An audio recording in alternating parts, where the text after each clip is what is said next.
us your name and share some reflections on the Ocklawaha River? I thought I was going to talk about my husband who worked to save the Ocklawaha. Whatever you'd like to share.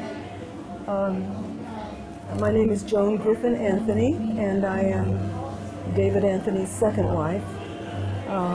We were together 5 years before he died in May of this year. No, last year, 2010. And when I met him and married him, I was only dimly aware of what an extraordinary man he was. The work that he did to save the Ocklawaha is very well documented in the book, Ditch of Dreams. And he was interviewed extensively by Steve Knoll and David, the ones who wrote the book. But he came from an extraordinary family, and I'd like to talk a little bit about that, what made him the kind of person he was. The first Anthony came from England in 1634 and landed in Portsmouth, Rhode Island. And the family then kind of went to North Adams, Massachusetts, and then to Rochester, New York. David was born a little bit north of Rochester in Geneva, New York. And it was a Quaker family. They were very involved in the Underground Railroad, and one of their homes, one of their New York homes, still has bullet holes where bounty hunters came north to retrieve their property, the slaves that had escaped. His parents were still, a lot of the people in their milieu were still using the familiar thee and thou. So Quaker values played a huge role in his formative years. Many years later, he worked to develop the atomic bomb, so he was quite aware of the irony of his background working on the A-bomb. Crusading was in his blood. His first cousin, 2 generations removed, was one of the outstanding American women, Susan B. Anthony. And the families had adjacent farms in Rochester.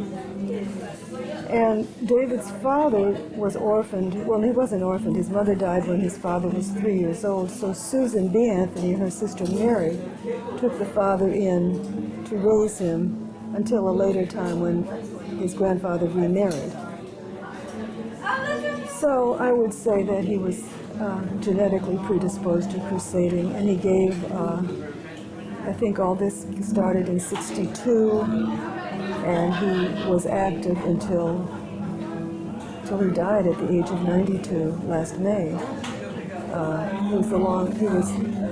He and Marjorie Carr started the Florida Defenders of the Environment, and he was the longest serving board member, was still on the board when he died. He spent, he was, after, he got his doctorate in biochemistry from the University of Wisconsin, and immediately was drafted to go to Chicago and work. They called it the Metallurgical Laboratory. It was the Chicago site for the A-bomb. So he was there all through the war. After that, he went to, he became senior chemist at Oak Ridge National Laboratory.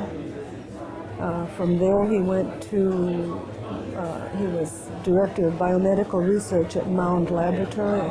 I think that was in Cincinnati. And from there, he came to the University of Florida in 1955 as an assistant professor of chemistry. He retired in '83. He stayed he was conversant and really an advisor to 5 different governors, and he was picked to serve on the 2 fish management committees. One was Florida and one was the federal Gulf management fisheries, which he was very involved in those for, I guess, 6 or 7 years in retirement. After he retired, he was, I didn't put this in his obituary. He was a consultant to the United Nations, and he was posted in Vienna for, I guess, a half a year. That was a wonderful time for him and his wife, who was still living. And he did other consulting jobs in England, something to do with sulfur oxide, and I don't know all the details of that. But he never stopped studying the environmental issues that affected Florida, and particularly the waterways. He spent probably 4 hours a day continuing to read and keep up with what was going on environmentally, especially with Florida. He had some favorite books that he reread. One was Bartram's Travels. He probably read Bartram's Travels 4 or 5 times. And he also loved rereading all the things that Archie Carr wrote. So we went to a party on May 4th. He drank red wine. He ate all the beautiful food. He socialized. He was planning a fishing trip with Dr. Joe Shands. And 10 days later, he took his last breath. So he lived fully up until the very end. He was in the hospice care center for 5 days. And he just drifted away. So, what a wonderful life. Hard on me, but it was wonderful for him. I guess that's pretty much. Do you want to ask me anything? Do you have your own reflections that you'd like to share on the river? Well, we did go, Captain Erica Ritter took us with his ashes on a beautiful day in October.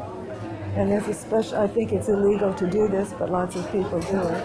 There's a special little cove where she took us, and all of his family, his children and grandchildren, and even some greats were there. And the children all dispersed his ashes into the Aqua Waha. It was a beautiful day and a beautiful memory. And I love the Aqua Waha. One of the things I like most about coming to the river rally is taking a trip on the river. I don't know if we're going to do that this year. I know Erica isn't doing it this year. But that's why my grandchildren wanted to come over to get on the river. So I guess that's pretty much what I have to say. Thank you. Thank you for doing this. Sure.